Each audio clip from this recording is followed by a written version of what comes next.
Hello. What we're going to cover today is just a basic introduction to the concept of intelligent design.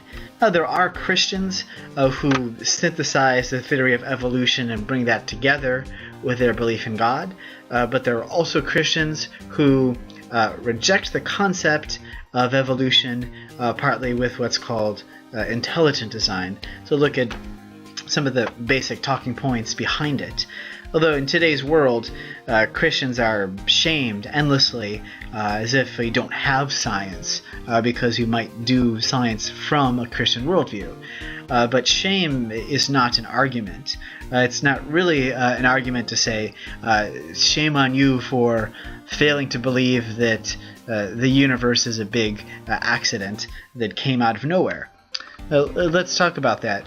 Origins is a big thing. It would be good to take time and look at all of those individual steps with evolution. But if you just look at the beginning, there was a beginning to the universe, and if you're an atheist and you say something came out of nothing, you're in a real tough spot trying to explain that. For hundreds of years, what atheists would do would say that we don't need God because the universe is eternal. But now you can't say that anymore because the consensus is some kind of Big Bang type thing. The scientific consensus is that there was a beginning. And theoretical physics is fascinating. Like, what if there was a series of Big Bangs? There still needed to be a first one. You can't get around the concept of something from nothing. And it's the same problem when you have life. You could talk about the details of evolution, but you're really in a tough spot once again if you need to explain how life came from non-life. Maybe it was crystals. But crystals are organized like wallpaper. It's the same, like, see how the wallpaper's repeating back there? That's what crystals are like. Life is messy, but also organized. DNA is so special, you can't go from crystals to DNA. You can't have something from nothing, and you can't have life from non-life. So from those 2 points, you have a huge stumbling spot. But let's look at intelligent design specifically. The first concept that we're already talking about with DNA is information. And we could just look at the basic concept that information can only come from intelligence. It's like if you have monkeys pounding on a keyboard, no matter how many monkeys you have, that monkey pounding on the keyboard is not going to come up with a Shakespeare play. No matter how hard the monkey tries, no matter how much time they have. Information can only come from intelligence. Now, you might have friends that do computer programming. They might like some computer programming languages more than other languages. And if they make one mistake, then everything blows up. But DNA is actually more elegant than any computer programming language that we've ever come up with. It's so densely packed, and it's all the stuff of the beauty of life in that DNA. And it's the same, that centuries-old argument that if you find a clock, that there was probably a clock maker. It's some of the same ideas. If you look at Mount Rushmore, that the 4 presidents on the mountain, you would have a tough time convincing me that Mount Rushmore came from rainfall and erosion. It wasn't random. Those faces came from design.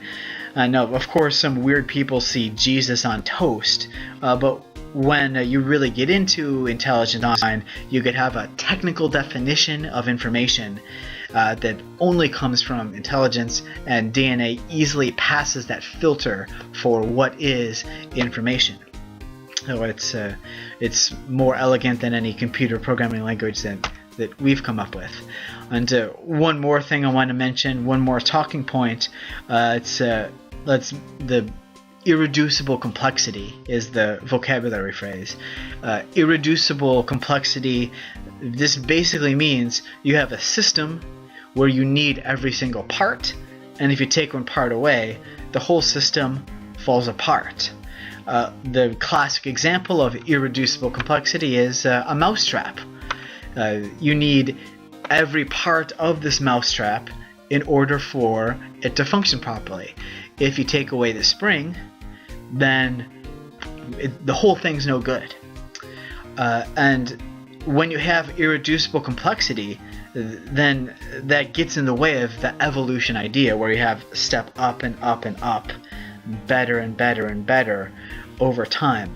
If you have an irreducibly complex system, then you can't have the gradual staircase of evolution, because if you're missing just one of these pieces, if you're missing just one of these pieces here in this diagram, then you just have a whole big pile of garbage.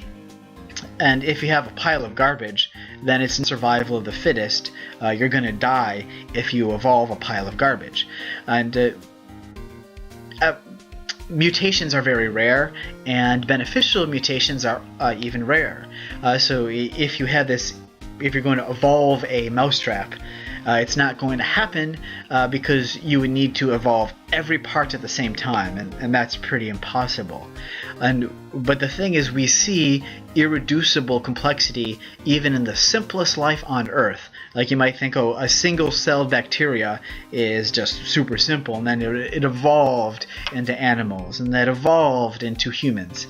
But let's look at a single-celled organism. The tail, the flagellum of a single-celled organism can have like 30, some of them are so complex they're like an engine, like a little boat motor or a helicopter that spins around to make the single-celled organism move. So if you look at this very simplest life on Earth, it's still irreducibly complex.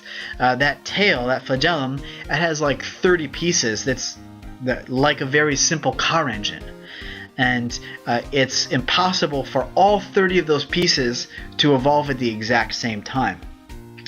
And if you're missing even one of those pieces, then you have a pile of junk that makes it so hard to survive, you're not going to survive. And then survival of the fittest, you're gone. So that's why irreducible complexity points not to evolution, but to intelligent design.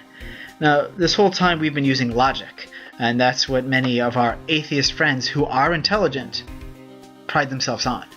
But laws of logic, A does not equal B. I'm a boy, therefore I'm not a girl. Now, we appeal to the laws of logic, or math, 1 + 1 = 2, but really, the laws of logic only make sense if there is a God. Science only works when there is a God.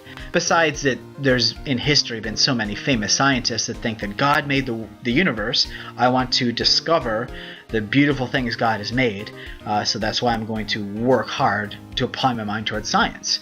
And that's why it absolutely makes sense that there's been many great believing scientists over the years. But getting past that, going deeper, math and logic only work if there is a God that created something with order, because the scientific method assumes some kind of consistency. But consistency only makes sense if there's a God. Now, that might not sound obvious to you, but that's because we live in a secular world that suppresses the knowledge of God so much that it's in the air we breathe, and that these theories that use the beautiful minds that God gave us to create something that sounds as plausible as possible to ignore God, that's in the air we breathe so much that this doesn't seem obvious, but it is.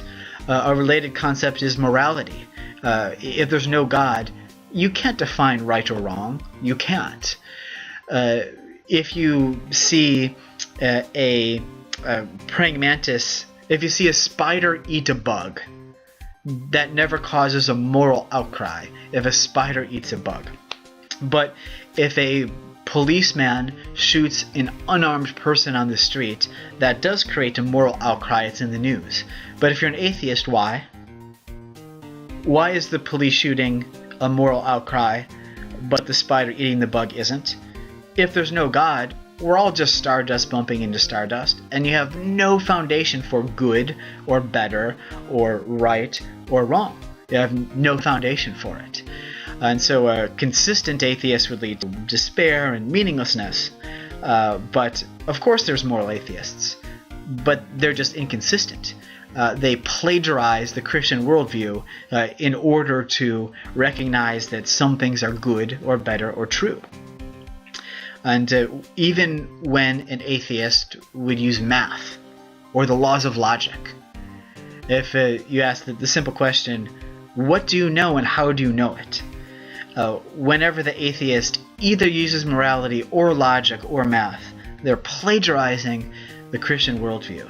And there's that proverb that inconsistency is evidence of a failed argument, and that the atheist doesn't even realize that they need to steal from a theistic worldview just in order to talk about anything that makes sense with logic or math. That's an inconsistency. That's a basic introduction to that. We covered the life from non-life, the universe coming from nothing. We covered the DNA is information, so it came from an intelligent mind, and we covered irreducible complexity, and of course the concept that how often an atheist need to plagiarize from a theistic worldview to do anything meaningful in their life. Thanks. That's it for today.